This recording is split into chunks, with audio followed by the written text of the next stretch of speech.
مسیح میں میرے عزیزو، آج دنیا بھر میں کلام مقدس کا دن منایا جاتا ہے، اسے ہم بائبل سنڈے بھی کہتے ہیں۔ اور خدا کا کلام جو ہمارے قدموں کے لیے چراغ اور راہ کے لیے روشنی ہے، اور شریعت کی کتاب میں لکھا ہے کہ شریعت کی یہ کتاب تیرے منہ سے نہ ہٹے، بلکہ رات دن تو اس پر غور کرتا رہے، تب بھی تو اپنی راہوں میں اقبال مند ہوگا۔ خدا ان کا زندہ کلام مؤثر ہے، دو دھاری تلوار سے بھی تیز تر ہے، گودے گودے میں اتر جاتا ہے۔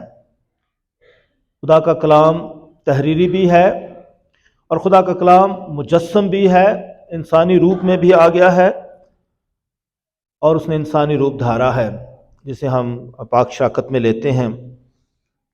ہم اس کے بدن سے اسی کا بدن بن جاتے ہیں، تاکہ ہم اس کی طرح دنیا میں تبدیلی لا سکیں، دنیا میں امن صلح سلامتی قائم کر سکیں، خدا کی بادشاہت کو قائم کر سکیں۔ اس سارے عمل کے لیے خدا ہمیں چن لیتا ہے، ہمیں بلاتا ہے، اور ہمیں قوت اور طاقت بھی دیتا ہے تاکہ ہم اس کے مشن کو پورا کر سکیں، اس کی مرضی کو پورا کر سکیں۔ اور وہ جو ارادے پختہ بھی رکھتا ہے، فیصلے بھی کرتا ہے، لیکن اس کے ساتھ ساتھ خدا اپنے فیصلے کو بدل بھی سکتا ہے۔ انسان بھی فیصلے کرتا ہے، لیکن بہت دفعہ اس کے فیصلے محدود ہوتے ہیں، یک طرفہ ہوتے ہیں، خود غرضانہ ہوتے ہیں۔ لیکن خدا ہمیں یہ سکھاتا ہے کہ جب وہ اپنا ارادہ بدل سکتا ہے تو انسان بھی اپنا ارادہ بدل سکتا ہے۔ خدا ترس کھاتا ہے، رحم کرتا ہے، اور انسان کو بھی آج یہ سبق دیا جاتا ہے کہ انسان بھی دوسروں پر ترس کھائے، رحم کرے، دوسروں کو معاف کرے، دوسروں کے لیے زندگی کو بحال کرے۔ مسیح میں میرے عزیزو، آج کی جو پہلی تلاوت یونس نبی کی کتاب سے لی گئی ہے، اس کتاب مقدس میں روزے کا بہت زیادہ ذکر ہے، توبہ کی بہت زیادہ بات ہے، اور بہت بڑا معجزہ بھی بتایا گیا ہے کہ یونس نبی کا مچھلی کے پیٹ میں 3 دن رہنا اور زندہ رہنا، بلکہ مچھلی کے پیٹ میں دعا بھی کرنا، اور مچھلی سے کچھ بھی نہیں کہتی ہے، اسے باہر اگل دیتی ہے۔ یہ بھی خدا کا منصوبہ ہے کہ خدا اسے زندہ رکھتا ہے، مچھلی اسے چبا بھی سکتی ہے، کھا بھی سکتی ہے، اسے ختم بھی کر سکتی ہے، لیکن خدا نے اسے اس مشکل میں بھی اسے زندہ رکھا ہے، کیونکہ خدا اس سے کام لینا چاہتا ہے۔ یونس نبی کے لیے بھی یہ مسئلہ تھا کہ اس نے بھی اپنا ارادہ پختہ کر لیا تھا اور اپنے ارادے کو بدلتا نہیں تھا، لیکن خدا بھی جب فیصلہ کر لیتا ہے، ارادہ کر لیتا ہے، تو وہ بدلتا ہے، تو پھر یونس بھی اپنے ارادے کو بدلتا ہے۔ یہاں اس حوالے میں جو ہم پڑھا گیا ہے، 3 دن کا سفر 1 دن میں طے ہوتا ہے، 3 دن کی مسافت 1 دن میں طے ہو جاتی ہے۔ پیدل چلیں تو کتنا وقت لگے گا، کسی جانور پر سوار ہو کر جائیں، گدھے پر، گھوڑے پر، ہاتھی پر، یا پھر اونٹ پر، تو کتنا ٹائم لگے گا۔ لوگ رکشے کا سفر کرتے ہیں، گاڑی کا سفر کرتے ہیں، ٹرین کا سفر کرتے ہیں، ہوائی جہاز کا سفر کرتے ہیں، تو شاید بہت جلدی سفر طے ہو جاتا ہے۔ لیکن یہ اس زمانے کی بات ہے جب یہ ساری چیزیں نہیں تھیں جو آج ہمارے دور میں موجود ہیں۔ یسوع مسیح کو آئے ہوئے 2021 سال ہو چکے ہیں، 23 سال ہو چکے ہیں، اب 24واں سال شروع ہو چکا ہے۔ تو یسوع مسیح سے پہلے کا زمانہ ہمارے سامنے ہے، یونس نبی کا، نبیوں کا زمانہ، وہ زمانہ جب یہ ساری سہولتیں نہیں تھی، اور اس زمانے میں یونس نبی جو ہے، جسے خدا بلاتا ہے اور بھیجتا ہے، کہ وہ جا کے نینوا کے لوگوں کو سمجھائے کہ وہ باز آ جائیں، گناہ مت کریں۔ یونس نبی بھی جانتا ہے کہ یہ بہت گناہ گار لوگ ہیں، اور یونس نبی کہتا ہے کیونکہ نبی ہے، اور وہ ان کو جو ہے کو وارننگ بھی دیتا ہے، باز آ جاؤ، باز نہیں آتے ہیں۔ خدا یونس نبی کو استعمال کرتا ہے کیونکہ خدا کی باتیں لوگوں تک پہنچاتا ہے۔ یونس سارے ماحول کو جانتا ہے، سب لوگوں کو جانتا ہے، اور یونس نبی اب چاہتا ہے کہ ان کو سزا ملے۔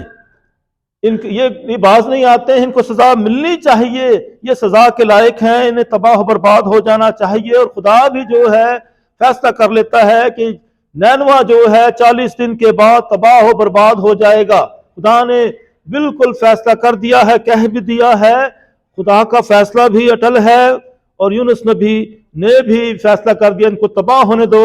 اب خدا نے تو ارادہ بدل لیا ہے، یونس نبی کو بھیجتا ہے کہ جا ان کو سمجھا اور روزے کا اعلان کر، توبہ کی بشارت دے۔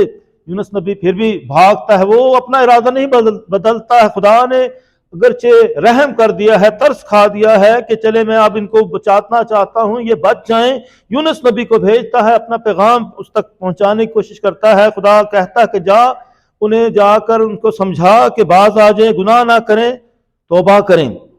اور یونس نبی بھاگتا ہے، وہ بھاگتا ہے، ایک جہاز میں سوار ہو جاتا ہے، جہاز ڈوبنے لگتا ہے، تو کہتی کس وجہ سے ڈوب رہا ہے؟ وہ کہتا ہے کہ یہ میری وجہ سے، کیونکہ میں نے خدا کی مرضی کو پورا نہیں کیا ہے۔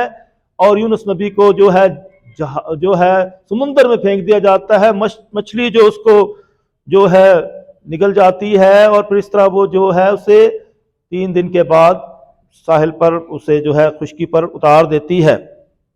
یونس نبی اس سارے واقعے کے بعد جو ہے اب ارادہ بدل چکا ہے کہ اب میں جاؤں گا۔ خدا اسے بچاتا ہے، اور وہ پھر 3 جو ہے دن کا سفر 1 دن میں طے کرتا ہے۔ کیسے گیا ہوگا؟ اس نے کوئی شارٹ راستہ لیا ہوگا، راستے بھی اتنے اچھے نہیں تھے، لیکن اب جب وہ جاتا ہے وہ اپنے آپ کو تقسیم نہیں کرتا، اپنے آپ کو بانٹتا نہیں ہے، اپنی سمت میں جاتا ہے۔ اب اس کا مشن پختہ ہے، کسی قسم کی رکاوٹ اس کے سامنے نہیں ہے۔ تو یہ خاص بات ہے کہ اب جب اس نے مشن بنا لیا ہے، چل پڑا ہے، ارادہ پختہ کر لیا ہے، اب اس کے سامنے کسی قسم کی رکاوٹ جو ہے مقابلہ نہیں کر سکتی ہے، وہ کسی آزمائش میں نہیں پڑ سکتا ہے، اور وہ بہت تیزی کے ساتھ جاتا ہے، پورے جذبے اور پیشن کے ساتھ جاتا ہے، اور وہ سفر جو ہے تیزی کے ساتھ کرتا ہے، شورٹ سے شورٹ راستہ لیتا ہے۔ اب وہ تکلیفوں سے نہیں گھبراتا ہے، وہ جو ہے سست نہیں ہوتا ہے، بلکہ وہ محنت کے ساتھ آگے بڑھتا ہے، مشن کے ساتھ آگے بڑھتا ہے، کسی قسم کے لالچ میں نہیں آتا ہے، کیونکہ اب اس نے پختہ ارادہ کر لیا ہے کہ اب وہ خدا کی مرضی کو پورا کرے گا اور نینوا کے لوگوں کو بچانے میں مددگار ثابت ہوگا۔ اس طرح اس کا جو 3 دن کا سفر تھا اس نے 1 دن میں طے کیا۔ تو اس وقت سارے سہولتیں نہیں تھی، نہ روڈ اچھے تھے، راستے اچھے تھے، نہ کوئی ایسا کوئی کنوینس کا کوئی لیٹسٹ انتظام تھا، لیکن وہ پیدل گیا ہو یا کسی جانور پر سوار ہو کر گیا ہو۔ تو وہ علاقہ بھی کیسا ہے؟ ریگستانی علاقہ ہے، پہاڑی علاقہ ہے، اور وہ تمام سختیوں کا سامنا کرتا ہے۔ یہاں اس کی قربانی بھی ہے، اس کا جذبہ بھی ہے، اس کی محنت ہے، اس کی لگن ہے۔ تو یہ ہم سب کے لیے بھی خاص بات ہے کہ ہم اپنی زندگی میں خدا کے مشن کو، خدا کے کاموں کو جو خدا چاہتا ہے اس کو اس طریقے سے کرے تو تبھی کامیابی ہوگی۔ اور یہاں یونس نبی جو ہے 3 دن کا سفر 1 دن میں طے کرتا ہے۔ لکھا ہے تب یونس خداوند کے کہے کے مطابق اٹھ کر نینوا کو گیا، پس نینوا ایک نہایت بڑا شہر تھا، اس کی مسافت 3 دن کی راہ تھی، اور یونس شہر میں داخل ہو کر 1 دن کی راہ جانے لگا، اور وہ واز کرتے ہوئے کہتا تھا کہ 40 دن کے بعد نینوا برباد کیا جائے گا، اور نینوا کے باشندے خدا پر ایمان لائے اور روزے کا اعلان کر کے سب کیا ادنا کیا اعلیٰ ٹاٹ سے ملوث ہوئے۔ تب خدا نے ان کی یہ حالت دیکھی کہ وہ اپنی بری روش سے تائب ہو گئے ہیں، تو خدا اس عذاب کو جو اس نے ان پر لانے کو تھا نہ لایا۔ تو خدا نے اپنا ارادہ پہلے سے بدل دیا ہوا تھا، اور یونس نے بھی اپنا ارادہ بدل دیا، اور وہ جہاں لوگوں کو تباہ برباد ہوتا دیکھنا چاہتا تھا، اب وہ لوگ اس کی وجہ سے بچ جاتے ہیں، خدا اسے استعمال کرتا ہے۔ تو مسیح میرے عزیزو، خدا کیسے اپنے ارادے کو بدل سکتا ہے؟ وہ ترس کھاتا ہے، رحم کرتا ہے، لیکن انسان ترس کھانے کے لیے تیار نہیں ہے، رحم کرنے کے لیے تیار نہیں ہے۔ خدا آج سکھاتا ہے کہ ہم بھی اپنے آپ اپنا ارادہ بدلیں جب دوسرے کی زندگی کا مرحلہ ہو، تاکہ ہم بھرپور طریقے سے دوسروں کی بھلائی کے لیے قربانیاں دے سکیں، خود انکاری کر سکیں، اپنی نفی کر سکیں۔ یہ دنیا بدلتی جاتی ہے، قدرت میں بھی بدلنے کا عمل ہے۔ موسم آتے ہیں، موسم چلے جاتے ہیں، سخت سردی ہوتی ہے، سخت گرمی ہوتی ہے، موسم خزاں، موسم بہار، سارے موسم چلتے رہتے ہیں، رکتے نہیں، یہ بدلتے رہتے ہیں۔ اور انسان کو بھی اسی طرح وقت کے ساتھ بدلتے رہنا چاہیے، لیکن بدلنا کس رخ میں چاہیے، کس سمت میں بدلنا چاہیے؟ نفرت کی طرف یا محبت کی طرف، امن کی طرف یا ہلاکت کی طرف، تباہی و بربادی کی طرف؟ تو کس طرف رخ بدلنا چاہیے، نفی کی طرف یا مثبت پہلوؤں کی طرف؟ تو یہاں جس طرف بھی بدلتے ہیں تو تباہی بڑھتی جائے گی یا پھر اچھائی بڑھتی جائے گی۔ تو اسی طرح یہاں بھی ہمارے لیے بھی یہ بات ہے جو پولس رسول نے ہمارے لیے کہی ہے، اے بھائیوں میں یہ کہتا ہوں وقت تنگ ہے، آگے کو چاہیے کہ جن کی بیویاں ہیں وہ ایسے ہوں گویا ان کی بیویاں نہیں، اور رونے والے ایسے ہوں گویا روتے نہیں، اور خوشی کرنے والے ایسے ہوں کہ گویا خوشی نہیں کرتے، اور خریدنے والے ایسے ہوں گویا مال نہیں رکھتے، دنیا کا کاروبار کرنے والے گویا دنیا ہی کے نہ ہو جائے، کیونکہ اس دنیا کی شکل بدلتی جاتی ہے۔ تو ایک ایسی بات ہے کہ مجھے درد ہے اور میں درد کا اظہار نہیں کرتا ہوں، اور رونا آنسو آتے ہیں تو آنسو نہیں دکھانا چاہتا، تو یہ کیسی بات ہے کہ آپ دکھ میں، تکلیف میں، اور کہ میں تو ٹھیک ہوں، مجھے تو کچھ بھی نہیں ہوا؟ تو کس طرح آرٹیفیشل لائف بن جاتی ہے کہ آپ اپنے درد کو چھپاتے ہیں، اپنی جو ہے خوشی کا اظہار نہیں کرتے ہیں، اپنے جذبات کا اظہار نہیں کرتے ہیں۔ تو اس طرح ایک بڑی آرٹیفیشل سی زندگی پیش کرنے کی بات ہے کہ آپ دنیا کے ہو کے دنیا کے نہ نظر آئیں، روحانی نظر آئیں۔ تو یہ بات بھی ہے کہ ہم دنیا کے نہیں، ہم پردیسی ہیں، ہم دنیا کے نہ ہو جائیں بلکہ دنیا میں رہ کر خدا کی کام کریں، خدا کی مرضی کے کام کریں، اس کی بادشاہت کے کام کریں، اس کی خوشنودی کے کام کریں، دوسروں کی بھلائی کے کام کریں۔ تو یہ بھی ایک زندگی ہے جو دوسروں کے لیے وقف ہوتی ہے، جو دوسروں کے لیے قربان ہوتی ہے، دوسروں کی بھلائی کے لیے ہوتی ہے، نہ کہ اپنی ذات کے لیے ہوتی ہے، اپنے ہی کنبے کے لیے ہوتی ہے، بلکہ دوسروں کے لیے زندگی وقف ہونا، دوسروں کی بھلائی کے لیے زندگی اپنی دے دینا، قربانیاں دینا، سختیاں سہنا، تکلیفیں سہنا، برداشت کرنا، تاکہ دوسروں کا بھلا ہو، دوسروں کی جان بچ جائے، دوسروں میں نیکی پھیلتی جائے، بڑھتی جائے۔ یہ بھی ایک خوبصورت انداز ہے زندگی کا، لیکن سب کے پاس ایسا نہیں ہوتا ہے، کیونکہ ہم انسان ہیں، کمزور ہیں، ہم خود غرض ہو جاتے ہیں، ہم جو ہیں اپنے تک محدود رہ جاتے ہیں، صرف اپنا آپ ہمیں نظر آتا ہے لیکن دوسرے نہیں۔ تو یہاں ایک جو ہے ایک انداز ہے دوسروں میں اپنی زندگی بانٹنے کا، اپنی زندگی وقف کر دینے کا، اور یہ بلاہٹ کی طرف بھی اشارہ ہے کہ ہم خدا کے کاموں کے لیے اپنے آپ کو وقف کریں،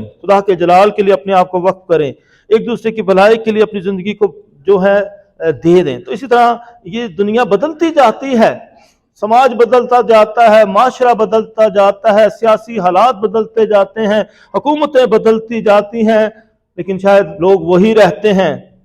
تو اگر لوگ وہی رہیں تو حالات بدلتے نہیں، پھر ویسے بن جاتے ہیں۔ جب تک لوگ نہیں بدلیں گے حالات نہیں بدلیں گے۔ تو لوگوں کو بدلنے کی ضرورت ہے کہ اپنی سوچ کو بدلیں، اپنے جذبات کو بدلیں، اپنے انداز کو بدلیں، اپنے رویے کو بدلیں۔ جب تک شخصی طور پر بدلنے کا عمل نہیں ہوگا کوئی تبدیلی نہیں آ سکتی ہے، ہم پھر اسی طرح کے ماحول میں چلے جائیں گے، کیونکہ زیادہ ماحول جو ہے خرابی کی طرف بڑھا ہوا ہے۔ تو مسیح میرے عزیزو، آئیں ہم بھرپور طریقے سے خدا کے کلام سے روشنی حاصل کریں۔ وہ جو ضمیر مردہ ہو جاتے ہیں وہ صرف کلام ہی سے روشن ہوتے ہیں، ورنہ مردہ ضمیر جو ہیں اسی طرح بڑھتے جاتے ہیں اور وہ زندگی نہیں پاتے ہیں۔ خدا کا کلام ہمیں زندگی دیتا ہے اور ہمیں زندہ رکھتا ہے، ہمیں ٹھوکروں سے بچاتا ہے، اندھیروں سے بچاتا ہے۔ تو مسیح میرے عزیزو، اس طرح آج جب کلام مقدس کا دن بھی منایا جاتا ہے تاکہ ہم بھرپور طریقے سے کلام مقدس سے اپنے آپ کو روشن کریں، کلام مقدس سے حکمت اور دانائی پائیں، کلام مقدس کے مطابق اپنی زندگیاں بسر کریں تاکہ بھرپور طریقے سے روشنی کی زندگی بسر کریں۔ مسیح میرے عزیزو، خدا یسوع مسیح نے شاگردوں کو بلایا، وہ خود بھی بلایا ہوا تھا، اور دونوں عہد ناموں کا نبی یوحنا اصطباغی بھی خدا کی بادشاہت کا اعلان کر رہا تھا، توبہ کی بشارت کر رہا تھا، خدا کی شاہراہ کو سیدھا بناؤ، توبہ کرو، اور انہیں جو ہے پانی سے بپتسمہ دیتا تھا۔ یسوع مسیح انہیں آگ اور روح کا بپتسمہ دیتا ہے۔ تو جب یوحنا نے منادی کی اور اس کے لیے بہت سارے چیلنجز تھے، اور وہ گناہ سے سمجھوتا نہیں کرتا ہے، بادشاہ کو کہتا ہے کہ تو نے اپنے بھائی کی بیوی کو اپنی بیوی بنا رکھا ہے، اور اس کی خاطر جو ہے اسے اپنا سر قلم کروانا پڑتا ہے، اور وہ جو ہے جیل میں چلا جا چکا تھا، گرفتار ہو چکا تھا، اور یسوع مسیح نے اسی منادی کو، اسی مشن کو آگے بڑھاتا ہے۔ یسوع مسیح آگے بڑھاتا ہے۔ اب یوحنا جس حالت میں جا چکا ہے کہ وہ سلاخوں کے پیچھے ہے، تو یسوع مسیح جو ہے اسی منادی کو آگے بڑھاتا ہے۔ یہ وہی منادی خدا کی بادشاہت کی جو یوحنا اصطباغی کر رہا تھا، اور یسوع مسیح اس کو آگے بڑھاتا ہے، لیکن یسوع مسیح اس کی منادی میں اضافہ کرے گا، کم نہیں کرے گا، بلکہ اپنی جان کا فدیہ دے گا، بھرپور طریقے سے اور بھی لوگوں کو اس میں شامل کرے گا۔ وہ اس میں اکیلا نہیں بلکہ اور لوگوں کو بھی اس خدمت میں شامل کرتے ہیں، اور اس کے لیے یوحنا نے بھی ایسے کیا تھا۔ یسوع مسیح کے پیچھے اپنے شاگردوں کو بھیج دیا کہ یہ ہے خدا کا برہ جو جہان کے گناہوں کو اٹھا لے جاتا ہے۔ ضرور ہے کہ میں گھٹوں اور وہ بڑھے۔ تو وہ یسوع مسیح کے مشن کو آگے بڑھاتا ہے، کیونکہ وہ جانتا ہے کہ یسوع مسیح مسیح ہے، یسوع مسیح نجات دہندہ ہے۔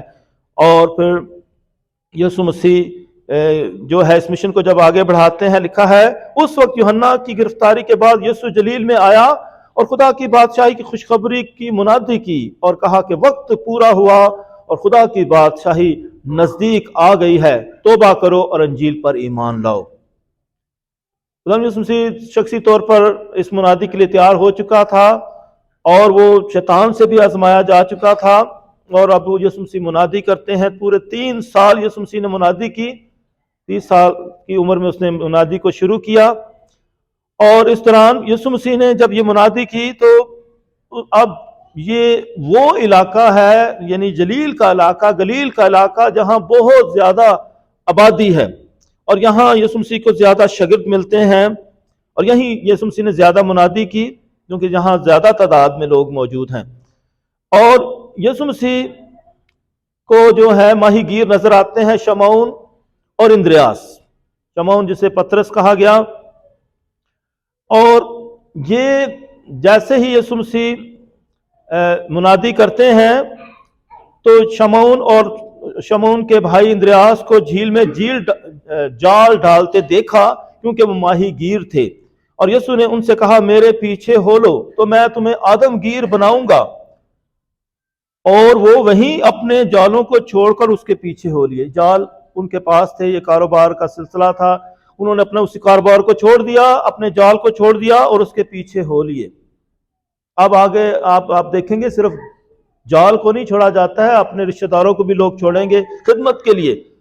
اور پھر وہاں سے تھوڑی دور آگے بڑھ کر اس نے یعقوب بن زبدی اور اس کے بھائی یوحنا کو بھی کشتی پر دیکھا جو جالوں کی مرمت کرتے تھے۔ اس نے انہیں فوراً بلایا اور وہ اپنے باپ زبدی کو کشتی پر مزدوروں کے ساتھ چھوڑ کر اس کے پیچھے ہو لیے۔ اب یہاں یعقوب اور بن زبدی اور اس کا بھائی یوحنا، انہوں نے اپنے باپ کو بھی چھوڑ دیا، جال کو بھی چھوڑا، اپنے کاروبار کو بھی چھوڑا، اور اپنے رشتہ داروں کو بھی چھوڑ کر وہ یسوع مسیح کے پیچھے ہو لیے۔ یہ ریڈیکل ڈسائپل شپ ہے کہ مکمل طور پر یسوع مسیح کے پیروکار بن جانا۔ تو ڈسائپل شپ بھی جو ہے 2 قسم کی ہے، ایک 12 شاگرد تھے اور 72 شاگرد تھے، لیکن وہ بھی شاگرد تھے، یہ بھی شاگرد تھے جو یسوع مسیح کے ساتھ رہتے تھے، اور دوسرے 72 جہاں کہیں بھی تھے وہاں سے وہ منادی کرتے تھے۔ تو یہاں دو قسم کی ڈسائپلشپ ہے، ایک جہاں اپنے اپنے کاروبار میں رہتے ہوئے، اپنے ماحول میں رہتے ہوئے منادی کرتے رہنا، اس کے شاگرد رہنا، یعنی کہ اس کے شاگرد نہ ہونا، لیکن ایک اس سے بھی آگے ڈسائپلشپ ہے جس میں فادرز، سسٹرز، بردرز اس طرح آتے ہیں، بشپ صاحبان بھی آتے ہیں جو مکمل طور پر اپنے عزیز و اقارب کو بھی چھوڑ کر خدمت میں جاتے ہیں۔ تو یہ اس ڈسائپلشپ کے لیے بھی لوگوں کی ضرورت ہے۔ کلیسیا سے آئیں گے، ہمارے گھرانوں سے آئیں گے، ہمارے خاندانوں سے آئیں گے، تو آپ اس بلاہٹ کے لیے بھی ضرور دعا کیا کریں کہ خدا اس خدمت میں بھی لوگوں کو بھیجے تاکہ ہمارے خاندانوں سے جو ہیں بچے جو ہیں اس خدمت کے لیے بھی آگے بڑھیں۔